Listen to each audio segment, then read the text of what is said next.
تو یہ صدقہ دیا کرے. اور یاد رکھے صدقہ جو ہوتا ہے یہ کوئی بری چیز نہیں ہوتی, یہ اچھی چیز ہوتی ہے. ہمارے ہاں معاشرے میں ایک بڑا غلط ٹرینڈ ہے, ہم نے صدقے کو ایک ڈراؤنی چیز بنایا ہوا ہے. ہم کیا سمجھتے ہیں تجارت کرنے نکل رہے ہیں تو ہم نے مثال کے طور پہ راوی کراس کرنا ہے تو چند روپے کا گوشت راوی میں ڈال دیں گے, کچھ انڈے پھینک دیں گے, کچھ دال پھینک دیں گے. یہ تو چیزیں ضائع کرنے کے مترادف ہیں. صدقے کو سمجھا جائے کہ صدقہ ہوتا کیا ہے. اب دیکھیں ایک آدمی مثال کے طور پہ 50 لاکھ کی راس لے کے نکلا ہے اور وہ سمجھتا ہے کہ میں نے یہ 20 روپے کیا وہ گوشت دے کے انشورنس کروا لی اپنی. اس چیز کو سمجھیں وہ کیا ہے. صدقے کے اندر انسان سب سے پہلے یہ نیت کرے کاروبار کرتے ہوئے کہ میں اللہ کی رضا کے لیے حلال کماؤں گا, حلال ارن کروں گا, دھوکہ نہیں دوں گا. اب پہلے کیا ہوتا تھا, اگر مثال کے طور پہ دانے بیچے جا رہے ہیں تو کچھ دانے گیلے ہو جاتے تھے, کچھ خشک ہوتے تھے. آج کیا ہوتا ہے, خشک دانے اوپر کر دیے, گیلے چھپا دیے. پہلے کیا ہوتا تھا, جو عیب ہے اس کو بتا کر بیچا جاتا تھا, اور اگر عیب بتائے بغیر بیچ دیا جاتی تھی وہ چیز تو ساری رقم صدقہ. سید امام ابو حنیفہ رحمۃ اللہ تعالی علیہ نے اپنے غلام کو بھیجا کپڑا فروخت کرنے کے لیے اور کہا اس میں عیب ہے بتا دینا. غلام بھول گیا, اس نے 2 نمبری نہیں کی, اس کو نسیان ہو گیا, وہ بھول گیا. اور جب وہ تجارت لے کے آیا, نفع لے کے آیا, تو آپ نے کہا وہ بتایا تھا اس میں عیب ہے. وہ کہنے لگا جی میرے ذہن سے اسکپ ہو گیا تھا. آپ نے فرمایا اب یہ ساری رقم صدقہ کر دو, کیونکہ ہم نہیں جانتے کہ کون سے پیسے اس کپڑے کے ہیں جس پر وہ چیز تھی. تو لہٰذا اس چیز کو سمجھا جائے. اس دور میں بکری چوری ہوئی, امام ابو حنیفہ رحمۃ اللہ تعالی علیہ نے تحقیق کی کہ بکری کی اوسطاً عمر کتنی ہوتی ہے. پتہ لگا 7 سال. تو 7 سال بکری کا گوشت نہیں کھایا کہ کہیں وہی چوری کی بکری گھومتے گھومتے گھومتے میرے پیٹ میں نہ آ جائے. تو ان ساری چیزوں کا لحاظ رکھا جاتا تھا. اور جب تاجر جاتے تھے وہ صرف تجارت, ظاہری مال کی تجارت نہیں کرتے, بلکہ تجارت کے ذریعے ان کا جب اخلاق ہوتا ہے, ظاہر ہوتا ہے, اس کے اندر نبی مکرم صلی اللہ علیہ وآلہ وسلم کی ادائیں زندہ ہوتی ہیں. اور یہی ہے حقیقی سنت پر عمل کرنا. بہت خوب. قاری صاحب, اگر ہم دیکھتے ہیں تو اللہ تعالیٰ نے قرآن پاک میں جھوٹوں پر لعنت بھیجی ہے کہ لعنت اللہ علی الکاذبین کا لفظ استعمال کیا, انہیں کاذب کہہ کے مخاطب کیا گیا ہے. ابھی ہم جس طرح سے اصلاح کی بات کر رہے ہیں, جیسے انہوں نے احادیث کا, قرآن کا اور روایات کا حوالہ دے دیا, ہم نے ابھی اصلاح بھی کرنی ہے, تزکیہ نفس کی طرف بھی بڑھنا ہے. ایک ٹرینڈ بن چکا ہوا ہے کہ ہم لوگوں نے دھوکہ لازماً دینا ہے, جھوٹ ہم نے فطرتاً بولنا ہے.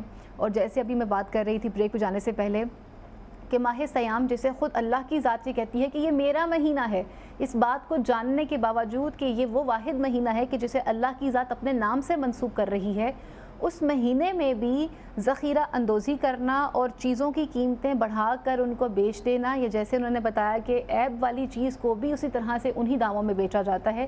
اس حوالے سے کیا کہیں گے آپ کی گفتگو کو سنا اور ان کی, تو جتنے اچھے صفات انہوں نے بیان کیے وہ سارے ہمیں یورپ اور امریکہ کے تاجروں میں نظر آتے ہیں. ایسے ہی ہے نا؟ بالکل ایسا ہے. اور جتنے انہوں نے منفی بیان کیے وہ سارے ہم میں نظر آتے ہیں. پھر اصل مسئلہ کیا ہے؟ مسئلہ اس پر آج کے اس پروگرام میں اگر ہم اس کو پوائنٹ آؤٹ کر دیں تو شاید ہم کوئی اچھا کام کر دیں گے آج کے اس پروگرام میں. جس طرح آپ نے بھی, عزیز الرحمان چاند صاحب نے بھی کہا کہ باہر اسی رمضان میں وہ کرسچن کلب ہے, یورپ جو ہے اس کو کرسچن کلب کہتے ہیں. بالکل ایسا ہے. کیونکہ اس میں 36 ممالک ہیں, تو اس میں 1-2 کے علاوہ باقی سارے ملک جو ہیں ان کے سربراہ اور عوام جو ہے وہ کرسچن ہے. اچھا, وہاں پر ان ملکوں میں, اور امریکہ میں مسلمان 2% بھی نہیں ہیں, ٹوٹل آبادی ان کی 36 کروڑ ہے, اس میں بڑی تھوڑی تعداد ہے مسلمانوں کی. وہاں پر اس ماہ رمضان میں آپ نے بتایا کہ وہاں وہ پیکج لگا دیتے ہیں, آفر دیتے ہیں, ڈسکاؤنٹ دیتے ہیں, مسلمانوں کو دیتے ہیں اور کرسچنوں کے دیتے ہیں. اچھا, اب سوال یہ پیدا ہوتی ہے کہ اتنے ادارے ہمارے ہاں, اتنے چینل اس وقت بیٹھے ہوئے ہیں, واعظ و نصیحت کر رہے ہیں, لاکھوں کے حساب سے مفتی ہے, لاکھوں کے حساب سے مولوی, لاکھوں کے حساب سے پیر, مساجد, اور یہی کچھ بیان کر رہے ہیں. جب یہ آئینہ سجایا جاتا ہے ہمارے سامنے تو مجھے تو شرمندگی ہوتی ہے کہ وہ ساری باتیں جو ہمارے آقا فرما گئے تھے ان سب کو ہم نے اس زبان تک رکھا ہوا ہے, اور بیان کرنے والوں کی بھی کردار میں وہ قوت نہیں ہے عمل کی, اور جس امت مسلمہ کی آپ بات کر رہے ہیں ان میں بھی کچھ بھی نہیں ہے. اب دیکھیے, کل میں آپ کو ایک بات بڑی عجیب سی بتا رہا ہوں کہ کل فیس بک پر ایک ٹرینڈ چل رہا تھا کہ ایک کتا جو ہے وہ فلسطینی معصوم بچہ جو مرا ہوا تو اس کو اٹھا کے منہ میں جا رہا ہے. اچھا, میں ایک ٹی وی شو میں بیٹھا تھا تو وہاں ایک تجہیز و تکفین جو ہے اس کی NGO چلا رہے تھے. وہ کہتے ہیں کہ 80 سال کے بچے سے لے کر 2-4 گھنٹوں کے بچے تک مجھے اروڑی پر ملتے ہیں، اور اس وقت کہ جب ان کے جسم میں کیڑے پڑ چکے ہوتے ہیں.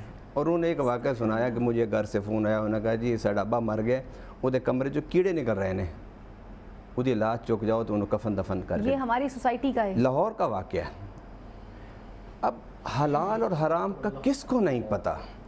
سوال یہ کہ کس قوت سے یہ باتیں ہم اپنے اور دوسروں کے کردار میں اتاریں، اس پر سوچنا ہے نا.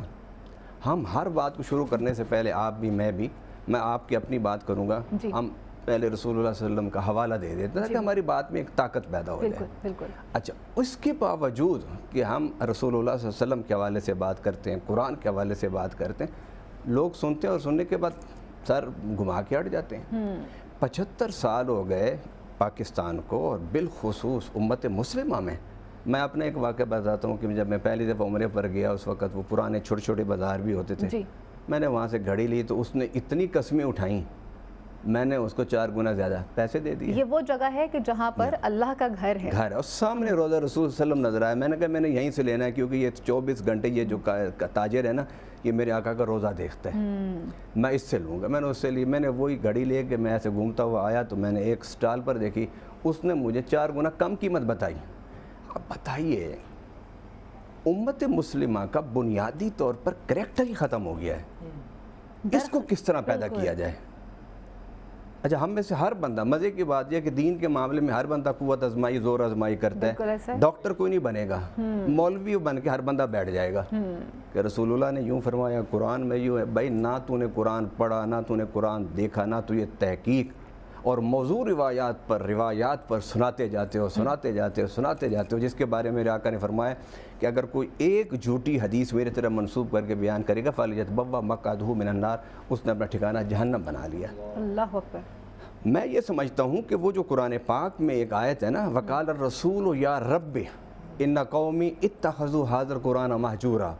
حضور اشارہ، ہذا یہ اشارہ ہے، اشارہ کر کے فرمائیں گے کہ اللہ یہ وہ میری قوم ہے جنہوں نے قرآن چھوڑ دیا تھا.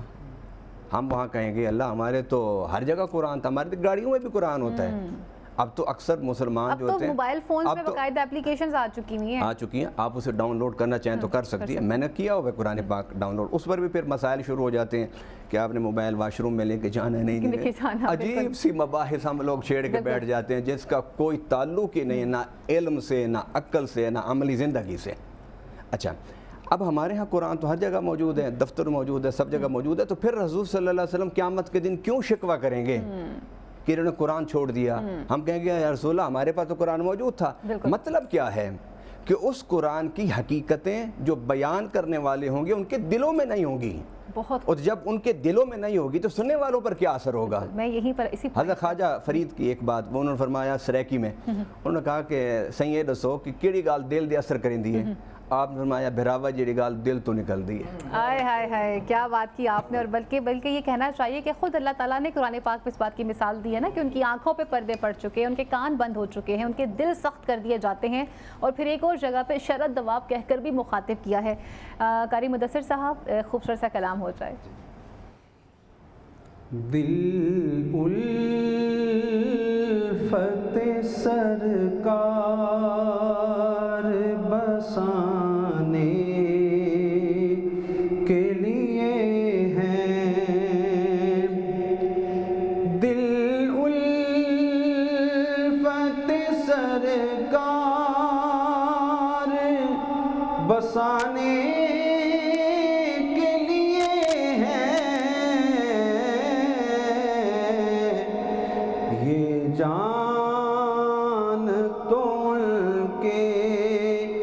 قدموں پہ قربان کے لیے ہیں، اور دل کہنے لگا کرتے ہی گنبدی کا نظارہ، دل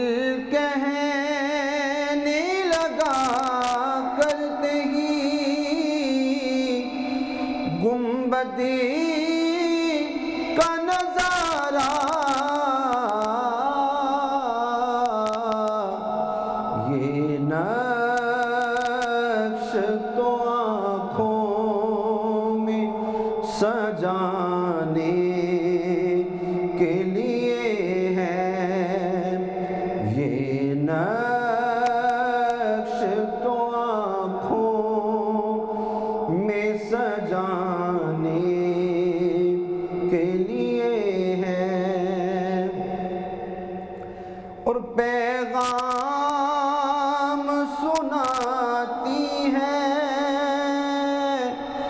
یہی آیا تطہیر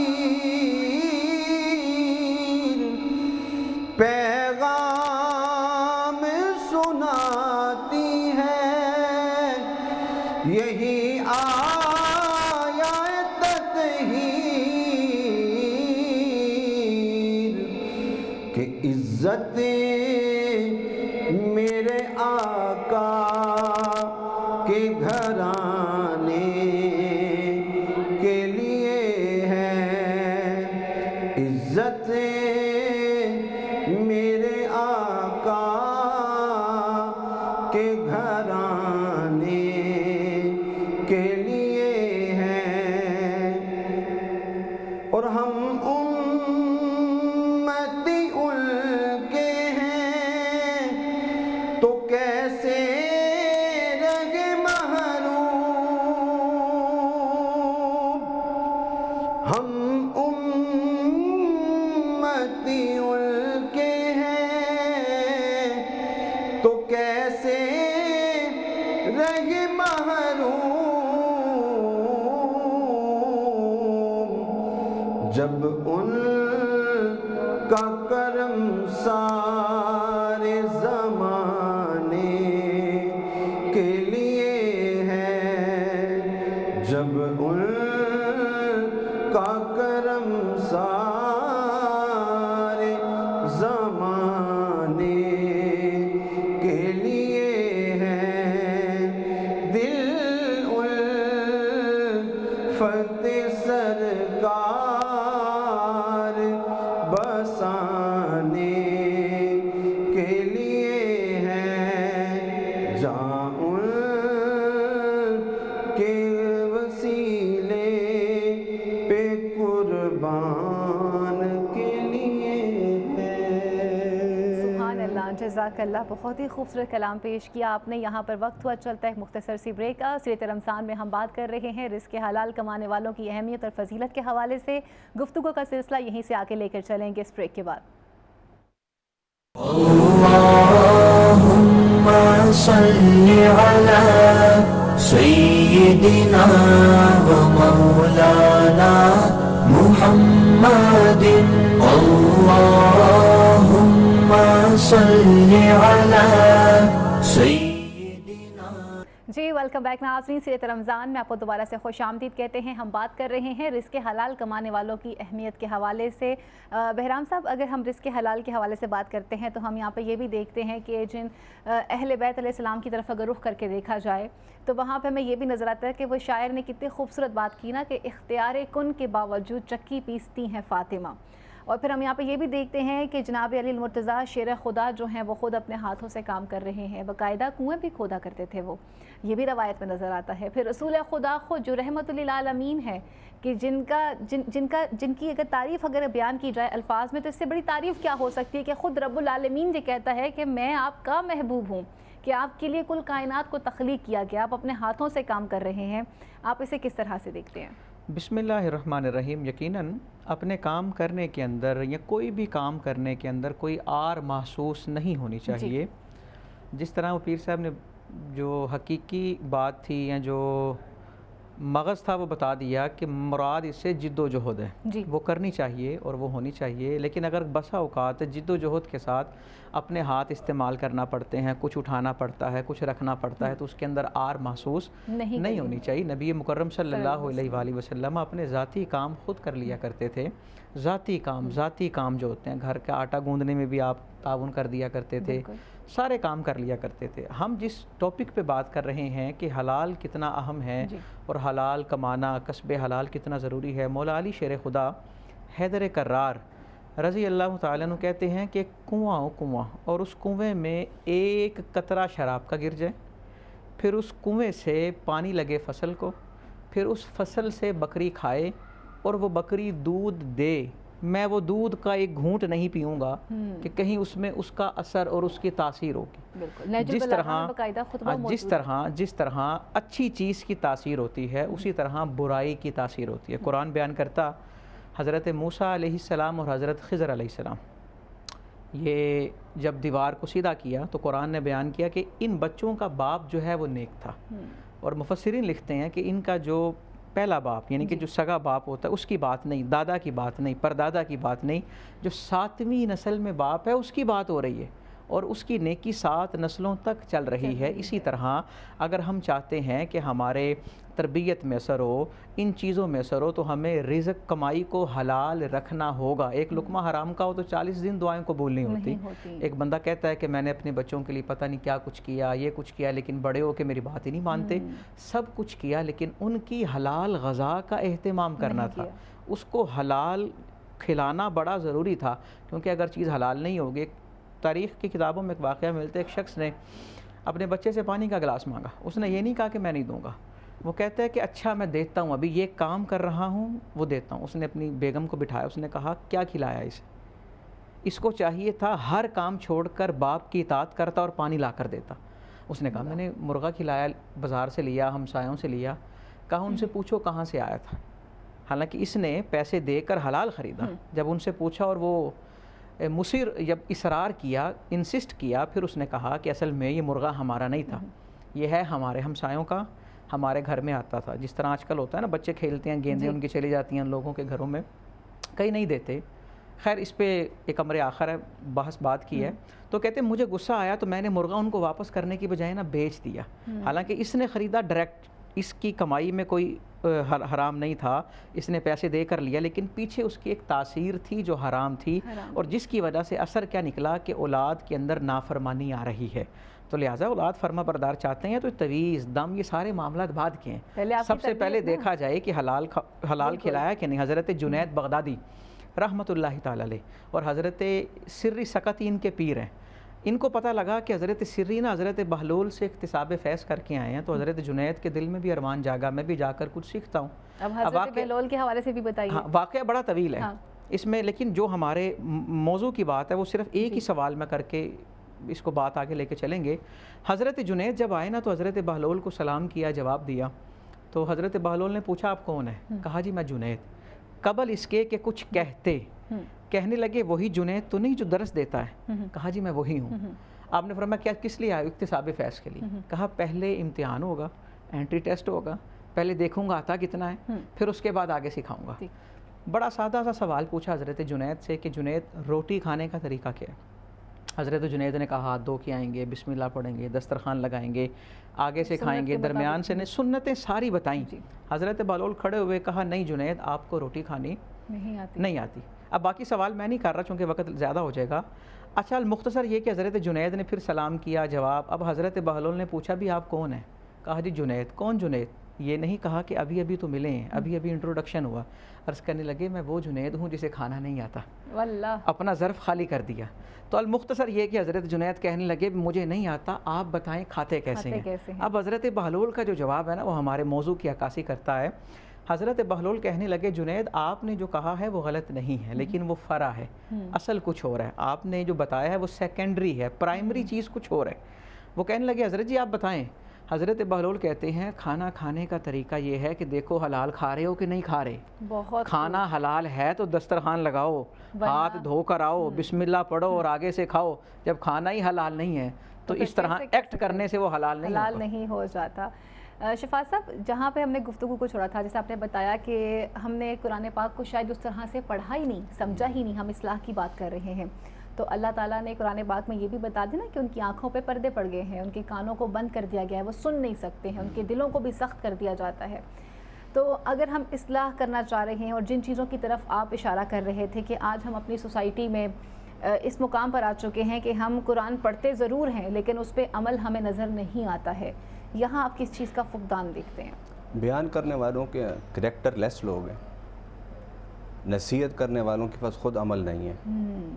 بڑی اچھی بات کی ہے مفتی صاحب نے کہ ہمیں ہاتھ سے ترغیب ہے کرنے کا، اس کا مطلب یہ کبھی ہاتھ سے کرنا پڑ جائے تو ہاتھ سے کرنے میں شرمانا نہیں چاہیے، بڑی اچھی توجہ کی ہے۔ لیکن ہم وہ تب کہیں تو ہم تو اپنی جوتی بھی اپنے ہاتھ سے نہیں پہنتے، اللہ بالکل صحیح کہا، وہ بھی ہم 4 بندے ہم نے کھڑے کیے ہوئے ہوتے ہیں، بالکل ایسا ہے، اور یہ ہماری عظمت کی نشانی ہوتی ہے کہ لوگوں کو پتہ چلے کہ مجھے تو جوتی پہنانے والے بھی 4 آدمی ہیں، جو اپنے ہاتھ سے جوتی نہیں پہن سکتے، انہوں نے کیا کمائی حلال اپنے ہاتھ سے کرنی ہے، ایک بات۔ دوسری بات یہ عوام کے لیے اتنا سخت ایجنڈا نہیں رکھنا چاہیے اگر آپ عوام کو سنتوں کو پورے کرنے پر لگا دیں گے تو اس بیچاری عوام کو صرف فرائض بتاؤ، واجبات بتاؤ جی کہ روٹی کھانے کا طریقہ یہ کہ ہاتھ دھو لو، یہ پہلے سے یہ تو سکھا لو۔ لوگوں کو تو یہ بھی نہیں پتا کہ ہاتھ دھونے نہیں دھونے، یا سنت کے مطابق کھانا کیسے کھانا ہوتا ہے۔ وہ نہیں، وہ تو ٹھیک ہے، میں یہ کہتا ہوں اس عوام کو صرف فرض ہی بتا دو بالکل کہ فرائض کیا ہیں۔ آپ فرض کی بات کرتی ہیں، آپ بازار میں مائک لے کے کھڑی ہو جائیں اور کہیں جی کلمہ سنائیں، 100 بندوں میں سے صرف 2 بندوں کو صحیح کلمہ آتا ہوگا، بالکل صحیح کہا آپ نے۔ نہیں آتا۔ ہم نے فوکس ان چیزوں کو کیا ہے کہ جو فرائض اور واجبات کے بعد کی چیزیں بعد ہیں، کی چیزیں ہیں، اور جو فرائض اور واجبات کی چیزوں پہ فوکس ہی نہیں ہے۔ اب آپ نے اہل بیت کی بات کی، جی۔ کیا وہ مولا علی کرم اللہ تعالیٰ وجہ الکریم اپنا گھوڑا ایک بندے کو دے کے گئے تھے نا بالکل گئے کہ تھے، میں واپس آتا ہوں تو میں تو اس سے میری حفاظت گھوڑے کی کرنا۔ بالکل جب واپس آئے تو وہ بندہ نہیں تھا، بالکل گھوڑے کے اوپر جو آپ کی زین تھی وہ بھی نہیں وہ بھی تھی۔ نہیں تھی۔ آپ پکڑا گھوڑے کو اور بازار کی طرف چلے گئے، دیکھ رہے تھے تو نظر پڑی کہ یہ تو وہی ہے زین ہے جو میری ہے۔ بالکل آپ نے اس سے پوچھا کتنے کی ہے، اس نے کہا 5 درہم کی۔ آپ نے جیب سے 5 درہم نکالے اور اپنی زین کو خود خریدا، پھر آپ مسکرائے، اللہ کی طرف دیکھا، اللہ میں اسے دینا چاہتا تھا حلال، لیکن اس نے جلد بازی میں حلال 5 درہم حرام کے کما لیے۔ بہت کیا وہ شہزادوں کا وہ واقعہ نہیں یاد کہ حضور کے پاس بیٹھے تھے تو کھجور منہ میں ڈال لی، بالکل بالکل بالکل میرے آقا صلی اللہ علیہ وسلم نے انگشت مبارک سے وہ ان کے کھجور منہ سے نکالی اور فرمایا تم سادات ہو، واہ اور سادات کے لیے صدقہ نہیں ہوتا، ہدیہ ہوتا ہے، بالکل ٹھیک ہے۔ آج اس کے ساتھ ایک میں مزے کی حدیث اور سنا دوں آپ کو، ہے تو ذرا فقہی سطح کی ہے، پلیز ذرا مشکل بات ہوگی، لیکن لوگوں کو مشکل باتیں کبھی کبھی سنا دینی چاہیے، لوگوں کو نہیں سمجھ آئیں گی، آپ کو تو سمجھ آئے گی نا، ہم نے اصلاح کرنی ہے، نہیں سمجھ آئے گی، سمجھ میں یہ علمی بات کر رہا ہوں۔ حضور صلی اللہ علیہ وسلم ایک اپنی باندھی کے پاس گئے تو اس نے حضور صلی اللہ علیہ وسلم کے سامنے پانی اور کھجوریں رکھ دیں، حضور صلی اللہ علیہ وسلم نے تناول فرمایا، پھر ہنس کے فرمایا خود تو گوشت کھاتی ہے اور ہمیں کھجوریں کھلاتی ہے، کیونکہ گھر میں گوشت بھونے کی خوشبو آ رہی تھی۔ تو حضور صلی اللہ علیہ وسلم کوئی ہماری طرح خشک آدمی نہیں تھے، حضور کی زندگی میں تلطف تھا، تلذذ تھا، مزاح تھا حضور صلی اللہ علیہ وسلم کی حیات مبارکہ میں۔ ہمارے زندگی میں تو یہ کہ جس کے ماتھے پر جتنی زیادہ تیوری ہوں گی وہ اتنا بڑا عالم ہوگا، وہ اتنا بڑا مفتی ہوگا، اتنا بڑا لیڈر ہوگا وہ۔ حضور صلی اللہ علیہ وسلم مسکرایا، فرمایا کہ تو خود گوشت کھاتی ہے، ہمیں تو کھجوروں پر رکھا ہوا ہے۔ انہوں نے کہا رسول اللہ وہ صدقہ تھا، تو آپ تو صدقہ نہیں کھاتے، تو میرے آقا نے کیا فرمایا؟ فرمایا لَکِ صدقۃ وَلَنَا ہدیۃ۔ جب اس نے دینے والے نیت کی، صدقہ کی، تیرے ہاتھ میں جب وہ پہنچنے سے پہلے صدقہ تھا، جب تیرے ہاتھ میں پہنچ گیا تو اس کی مالک ہو گئی، اب وہ تیری جب ملکیت بن گئی، اب اگر تو مجھے کھلائے گی تو وہ میرے لیے ہدیہ ہوگا، وہ صدقہ نہیں ہوگا۔ اب اس مقام پر اس بات کو میں نے کہا نا کہ حضور صلی اللہ علیہ وسلم کی حضور صلی اللہ علیہ وسلم کی حیات مبارکہ میں ہر پہلو مل جاتا ہے، کس کو نہیں پتا، بالکل، مگر ضرور اس کس بات کی ہے کاش ہم بات کرنے سے پہلے اس پر عمل کرنے کے عادی ہو جائیں۔ بالکل بالکل بالکل۔ یہاں پر جی ابھی جہاں وقت بہت کم بھی رہ چکا ہوا ہے اور روزہ دار جو ہوتا ہے اس کو اس بات کا شدت سے انتظار بھی ہوتا ہے کہ اس نے افطاری بھی کرنی ہے۔ ہمارے ساتھ موجود ہیں قاری انوار صاحب، میں چاہوں کہ خوبصورت سا کلام ہو جائے۔ آج عشق میرے نعت سنائے تو جب کیا، آج عشق میرے نعت سنائے تو جب کیا، سن کر مجھے سرکار بلائیں تو عجب کیا، ان پر تو گنہگار کا سب حال کھلا ہے،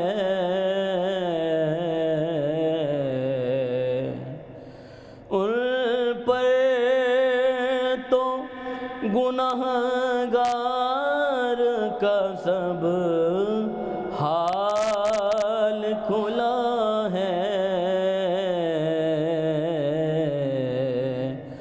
پھر بھی مجھے دامن میں چھپائیں تو عجب کیا، پھر بھی مجھے دامن میں چھپائیں تو عجب کیا،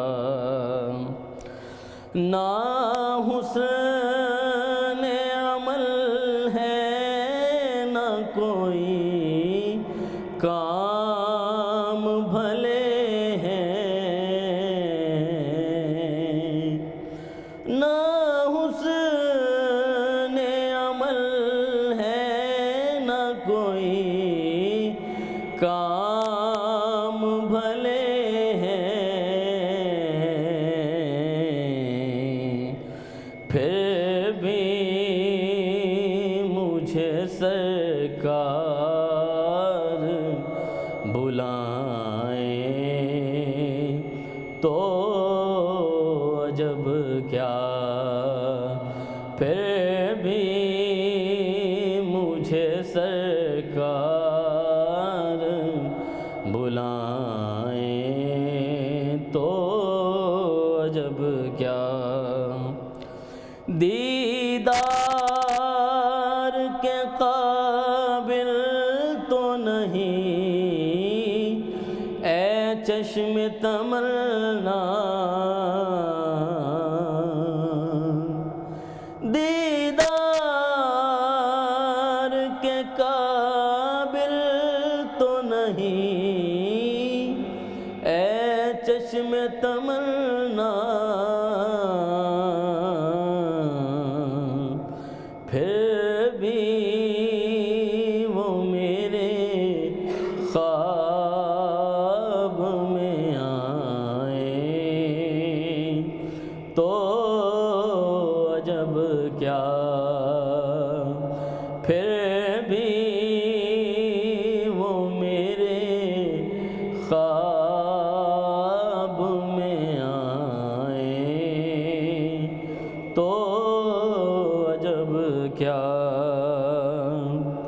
اور منہ ڈھانپ کے رکھنا کہ گناہ گار بہت ہوں، منہ ڈھانپ کے رکھنا کہ گناہ گار بہت ہوں، میت کو میری دیکھنے آئیں تو عجب کیا، میت کو میری دیکھنے آئیں تو عجب کیا، وہ حسن دو عالم ہے ادیب ان کے کرم سے، وہ حسن دو عالم ہے ادیب ان کے کرم سے، صحرا میں اگر پھول کھلائیں تو عجب کیا، آج اشک میرے نعت سنائیں تو عجب کیا۔